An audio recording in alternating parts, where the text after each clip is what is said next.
Jeg er i gang med at hjælpe ejeren Simon Spies med en større virksomhedsovertagelse. Mogens Glistrup, jeg repræsenterer Spies Rejser. Det er Mogens, han er min advokat.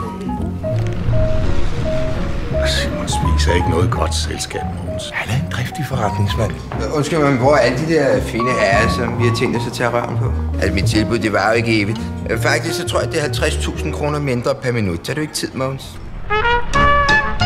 Mine damer og herrer, vi er nu i rejsebranchen med egne fly.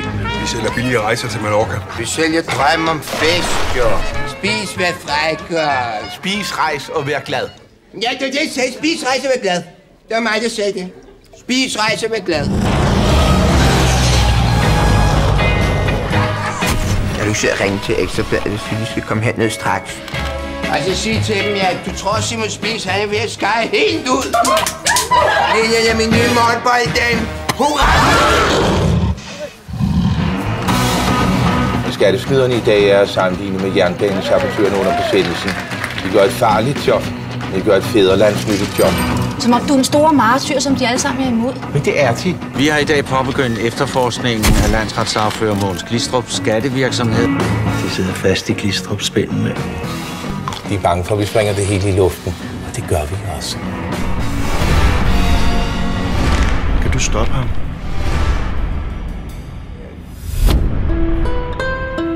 Det kan du da ikke, Simon. Han er din bedste ven. Vi svømmer i penge med, hvad er mennesket brug for? Hvad er jeg brug for? Jeg troede efter alt, hvad jeg har gjort. Hvad? Du vil stå op for mig? Simon skal igennem nu. Jeg var også en kvinde. Og kærlighed og en familie. Gifter med en ung kvinde.